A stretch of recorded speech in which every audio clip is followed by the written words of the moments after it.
Today we're coming live from Let's Get Loaded Cafe, and we're going to be breaking down the Chase Sapphire Preferred 100,000 point sign-up bonus after spending $5,000 in the first 3 months of card opening. You may be familiar with this card, you may have heard of it, or you may have no idea what it even is about.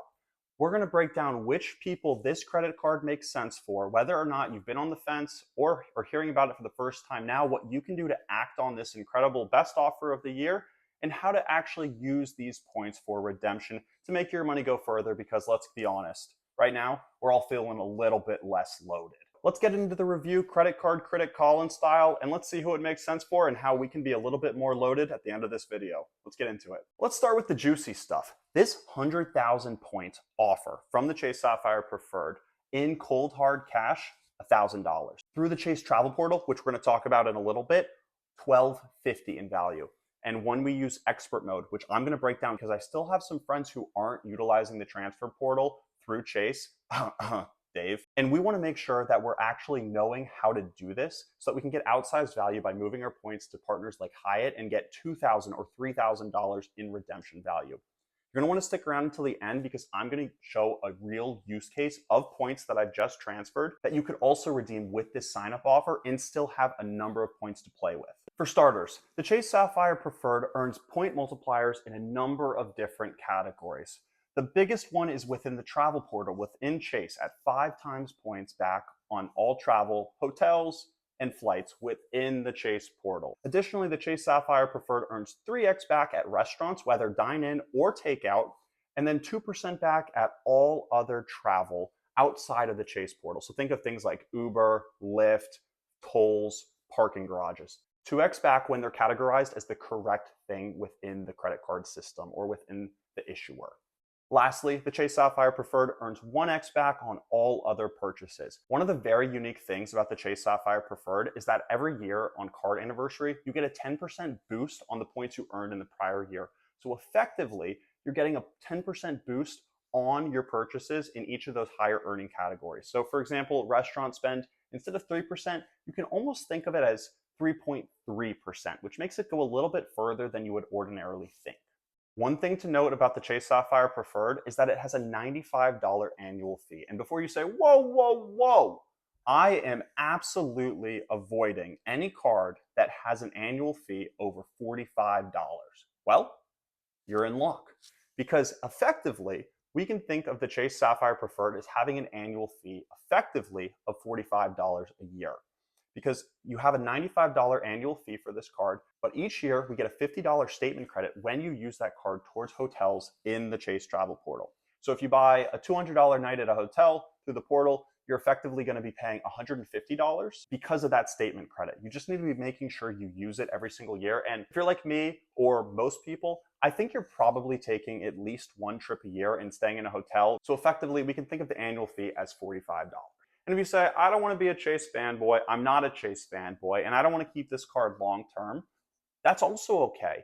I think this card makes sense for literally everyone to keep open at least for 1 year. Just getting $1,000 in cold hard cash, that's 20% return on your spend of getting $1,000 back after spending $5,000. And if you're spending it on things that you're already going to be buying, who doesn't want another $1,000? So even if you don't want to use the travel portal to get effectively $50 off every year, and $45 is too steep and you won't get any value out of using transfer partners to cover that bridge, cancel it. That's all right. Don't pay it, but make sure you use all your points first. One of the superpowers of the Chase Sapphire Preferred is that it opens up the possibility for transfer partners. And this is where you're able to get this outsized value beyond just that cash back or within the travel portal. Transfer partners really elevate your overall game, also help partially offset that annual fee. After effectively having $45 left, if you're utilizing transfer partners, you're able to get a lot more value versus just booking these stays through Hyatt in the Chase Travel Portal, but instead transferring them directly to Hyatt will give you that extra boost in value that you might not be getting otherwise. Cards like the Chase Freedom Flex and the Chase Freedom Unlimited are not able to directly transfer their points to transfer partners like Hyatt. Instead, you're able to pool your points, so you move your points from the Freedom Flex or the Freedom Unlimited to the Chase Sapphire Preferred, and then you're able to move them to partners like Hyatt. This is where a setup like the Chase Trifecta really is so powerful because the Chase Sapphire Preferred in this setup is really the cornerstone of the whole thing, allowing you to transfer points to the partners. So the Chase Freedom Flex and the Freedom Unlimited are two no annual fee cards that very nicely round out this overall setup and earn points in categories that the Chase Sapphire Preferred doesn't necessarily earn points in at a high level. So these three work together hand in hand, literally, haha, because you're swiping your cards. Anyway, even if this is the first card you're getting within the Chase ecosystem, I think it's a great way to start, especially taking advantage of this 100,000 point offer. Typically, Chase runs offers at a standard valuation for 60,000 points for the Chase Sapphire Preferred, but they've been known to run sometimes 75,000 or 90,000 point sign-up offers. But 100,000, that's really icing on the cake, and you're really going to have a lot more bang for your buck with this overall sign-up offer. Now, if you're wondering how exactly to best hit this sign-up offer spend, because let's be honest, $5,000 in 3 months is a lot of money to spend. Well, there are a number of different ways that I think about utilizing credit card spend on sign-up bonuses to be able to most effectively hit them. One thing you don't want to necessarily be doing is overspending to be able to hit this sign-up offer. You don't want to go out and buy like a $2,000 TV and just say, oh, well, it's going towards a sign-up bonus. I'm getting free money. That's great. Well, it is great if you were planning to buy that $2,000 TV and you had the money to buy that $2,000 TV, but just going and spending to hit a sign-up bonus, that's not necessarily what we want to do in all cases. Instead, there are ways that we can front load payments, maybe pay your insurance for the year, or some big expense that you have earmarked coming up. This is a great time to be able to put this sign-up offer spend towards that. Another very underrated category to use your credit card on during a sign-up bonus period that people don't always think about is on their rent. Now, I know there's a fee associated with rent payments when you're using your credit card.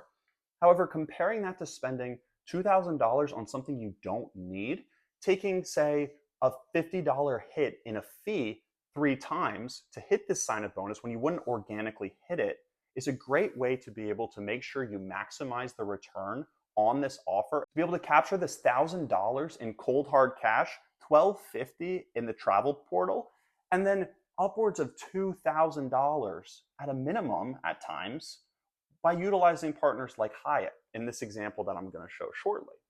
So I'll gladly take a hit on some fees with my rent rather than spending excessively on things that I don't need. One of the knocks on the Chase Sapphire Preferred is that the spending multipliers on the card aren't actually that much better than, say, some no annual fee cards or other competitive annual fee cards. That's where I have additional cards kind of fill in the gaps, right? The Chase Freedom Flex at 5% rotating categories earns much higher than what the Sapphire Preferred would in most categories, and the Chase Freedom Unlimited earning at 1.5% back on catch-all buckets is significantly better than the Chase Sapphire Preferred 1% on all of the purchases. So I acknowledge that the Chase Sapphire Preferred isn't the ultimate workhorse card, and it's kind of mid in most categories.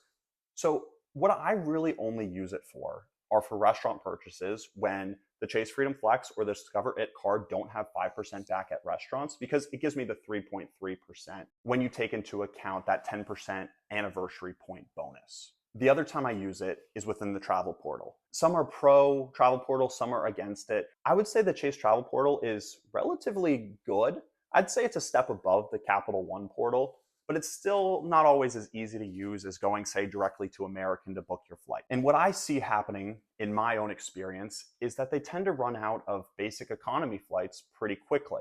And that's where the cheap options that you're still seeing available on American or United or Delta are sometimes still available, but for whatever reason on the Chase travel portal, those basic economy flights are no longer there. So they sometimes are a little bit higher, say normal economy, than what American has on the same exact flight. But when you're looking at basic economy American to economy American in the Chase travel portal, that's where I think that disconnect really comes into play. So my recommendation that I can give on actually being able to utilize the Chase travel portal is making sure you're booking your flights far ahead to still be able to capture those basic economy seats that seem to run out pretty quickly. If you're still here or you just skipped to this point, I know you want to see an incredible point redemption. And so that's what we're going to break down of this real example that I just personally took advantage of with moving my points from the Chase Sapphire Preferred to Hyatt to book this upcoming hotel stay on my upcoming European trip. In London, I'm going to be going to the Park Hyatt on the River Thames. I don't know if I'm saying that correctly. I assume I am, but fact check me in the comments. So I was able to redeem for 3 nights at this hotel. It's right on the river, 5-star hotel, category 7. This is my first time staying in a Park Hyatt. And I keep talking about how I'm about to go to school. So I want to be able to go have these cool experiences with credit card points, but not necessarily spend a ton of money on it. That's what's so fun about the credit card game is you're able to take advantage of these experiences that you wouldn't necessarily be paying for in cash. I'm staying for 3 nights at the Park Hyatt on the River Thames. The first night was 25,000 points, and the second 2 nights were each 30,000 points. So a grand total of 85,000 points. I want you to guess down below in the comment section how much money you think that this would have cost me in cold, hard cash. We'll see who's closest. Even if you cheat, comment. I would love that. Now that your bets are placed, it would have cost me $1,884. This is the member rate. And that comes out to be 2.2 cents per point. So we do the 1884 divided by 85,000 points. That gives me 2.2 cents a point. That is so much better than cash valuation at 1 cent a point. And that is so much better than 1.25 cents a point in the travel portal. And this is where the value of the transfer partners really come into effect. And that's why the Chase Sapphire Preferred is such a great cornerstone of a card within the Chase ecosystem. So if you love this style of video with Credit Card Critic Colin, you're going to want to go check out this next video that the YouTube algorithm is really going to think you're going to love. Go check it out. I'll see you over there. And thanks so much for watching. I'll see you next time.